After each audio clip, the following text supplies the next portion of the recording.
and welcome back to Historical for another episode of Words That Shaped the World. If you're listening to this as it's released, you may have noticed that today is in fact Wednesday, not Tuesday, and that's because today's episode marks Historical's first birthday. Today's story is also a special one because it epitomizes everything we're about. It's weird, it's quirky, and it's at least mostly true. So thank you for being with us. Please subscribe, leave us your ratings and reviews, and stay with us for another year of stories that shaped the world. For now, we're celebrating with the English-born South African who became Emperor of the United States. Okay, so a small disclaimer. I did just use two terms incorrectly in pretty quick succession.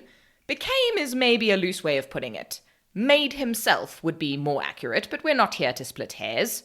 Also, claiming Emperor Norton as South African is a bit strong, but I'm South African and that's what we do. If anyone spends a minute more than 12 months on our turf and then goes on to do anything remotely cool, like, as a completely random example, write The Lord of the Rings, we claim them forever. Joshua Norton was born in England in fairly inconspicuous circumstances, most likely somewhere in London. The circumstances were so inconspicuous, in fact, that nobody seems to have made much note of it, so the exact date and place of his birth are quite tricky to fix. Of course, nobody knew that he would grow up to be a king, or they might have made a bit more effort to preserve these things, and we'd probably be able to sell his childhood scribbles for a fortune. The most accurate guess is that he was born on February 4th, 1818, which is not what it says on his grave. When he was about two-ish, his parents moved to South Africa as part of the government-organized colonization group who came to be known as the 1820 settlers. The family expanded rapidly, as families in the 1800s were wont to do, and Joshua and his older brother soon had 10 additional siblings, which incidentally is enough to play lacrosse or three-sided polo. As with his early years in England, not much is known about this period of Joshua's life, except that his father did rather well, and then began to do rather badly. By the time Joseph Norton died, he had lost his wife, his other two sons, and most of his money. Whatever he may have felt about this, Joshua Norton, now the only surviving son, was not around to see it. At some point in 1845, he departed South Africa for Liverpool, and over the course of the next few years, made his way to San Francisco. If anyone on the various boats had known that they were bunking with the first and probably only Emperor of the United States, they might have been able to while away the time taking notes for his biography. But unfortunately, one can't have everything. As it stands, there are a great many stories about Norton's route, most of which are righteously emphatic and thoroughly unsubstantiated. The long and short of it is, we don't really know quite how he got there, or when, or really why. But by June 1850, Joshua Norton was advertising his new business in the local San Franciscan newspapers. Looking at them with a 21st century eye, these adverts aren't really anything to write home about, but something must have done the trick because by late 1852, his import and real estate business had made him a rich and highly respected man. He seems to have had a seat at all the right tables, was on all the right committees, and had a membership to all the right clubs. And I cannot stress just how rare this is in the realm of pseudo-royalty, he seems to have been quite unanimously well-liked. By all accounts, he was a thoroughly decent guy. Unfortunately, as the old adage goes, too many gift horses spoil the nice guy, and at the end of that year, Norton made a catastrophic mistake.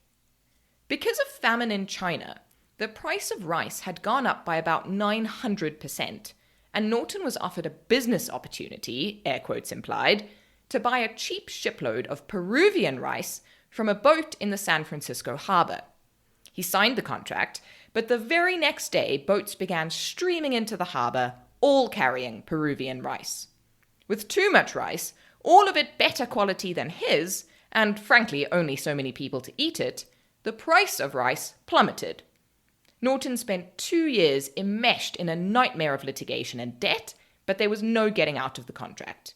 By 1856, he'd had to file for insolvency. As his business fell into ruin, Norton faded into the background and took up residence in a single room in a rather dingy boarding house. It becomes increasingly hard to find any trace of him in the public record over the next 3 years. But when he returns, there are no half measures. On the 17th of September 1859, the San Francisco Daily Evening Bulletin, alongside its usual business of the day, contained the following small announcement. The world is full of queer people. This forenoon, a well-dressed and serious-looking man entered our office and quietly left the following document, which he respectfully requested we would examine and insert in the bulletin. He politely retired without saying anything further. Here it is. At the peremptory request and desire of a large majority of the citizens of these United States, I, Joshua Norton, formerly of Algoa Bay, Cape of Good Hope, and now for the last 9 years and 10 months past of San Francisco, California, declare and proclaim myself Emperor of these United States, and in virtue of the authority thereby in me vested, do hereby order and direct the representatives of the different states of the Union to assemble in Musical Hall of this city on the 1st day of February next, then and there to make such alterations in the existing laws of the Union as may ameliorate the evils under which the country is laboring, and thereby cause confidence to exist both at home and abroad in our stability and integrity. Signed, Norton I, Emperor of the United States. Exactly what happened to cause an otherwise ordinary man to declare himself king seemingly out of the blue, nobody really knows. Some historians think the signs were always there, others that he was under such mental strain as a result of his financial calamities that he suffered some kind of breakdown. Personally, I like the way travel documentarian Timothy Levitch puts it. Some say he'd gone mad. Others say he'd gone wise. Indeed, many of his proclamations were wise beyond the times. He insisted on fair treatment and legal protection for immigrants and minority groups, demanded that African Americans be given equal education and civil liberties, commanded that Asian Americans and Asian immigrants be allowed to testify in court, and was a staunch supporter of women's right to vote. As a whole, though, Emperor Norton was something of an enigma.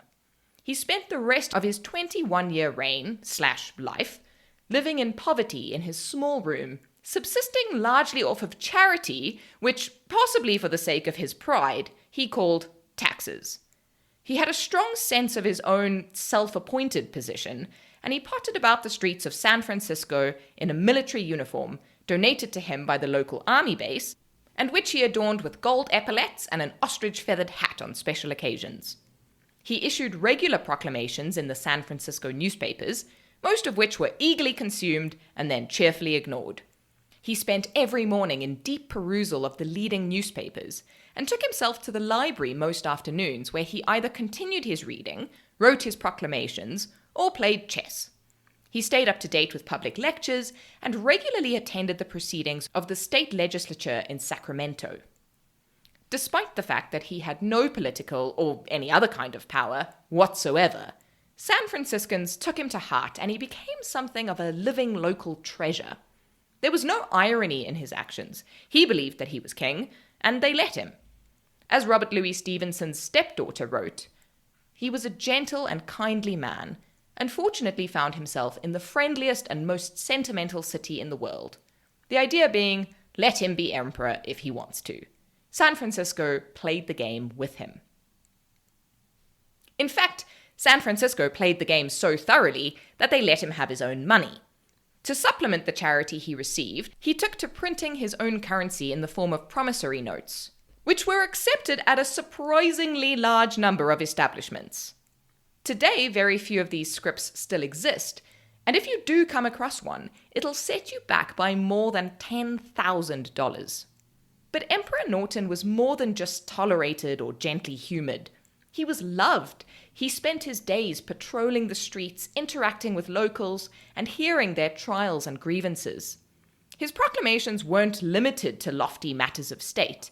If people on his regular rounds complained about the state of the cabs, or litter on the streets, or the cost of taxes, he issued proclamations about those things too. Legend has it that little children in need of cheering up were issued a patent of nobility, making them queen or king for the day. And in the summer of 1864, a young journalist called Samuel Langhorne Clemens was one of his most sympathetic observers. In fact, Samuel was so taken by the emperor that he modelled a character after him in his rather well-known book, The Adventures of Huckleberry Finn. Naturally, questions about Norton's sanity, and in some cases, certainties about it, abounded. But such was his charm that for the most part nobody really bothered too much about it. When an overzealous policeman arrested him for lunacy in 1867, the community and the newspapers flew into an outrage. The Bulletin wrote, "In what can only be described as the most dastardly of errors, Joshua A. Norton was arrested today. He is being held on the ludicrous charge of lunacy. Known and loved by all true San Franciscans as Emperor Norton, this kindly monarch of Montgomery Street is less a lunatic than those who have engineered these trumped-up charges. As they will learn, His Majesty's loyal subjects are fully apprised of this outrage."